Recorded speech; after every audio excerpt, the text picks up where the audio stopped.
عوام دھوکے میں رہتی ہے، انہیں تو کچھ پتا نہیں ہے، کچھ معلوم نہیں ہے، جیسا جو بتایا کرنا شروع کرتی ہے۔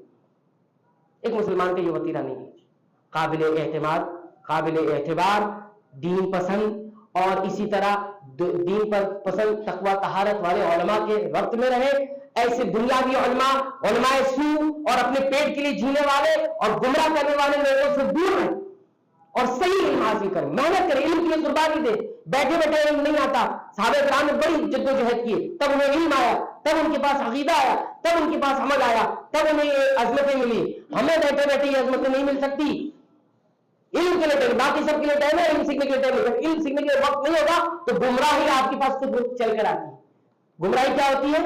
چل کر آتی ہے۔ لہذا ان تمام چیزوں سے بچیں، اتباع سنت کریں، بدعتوں سے بچیں، اور جس چیز کی جتنی فضیلت ہے اتنا ہی ثابت رکھیں، اتنا ہی اس کے ساتھ معاملہ کریں۔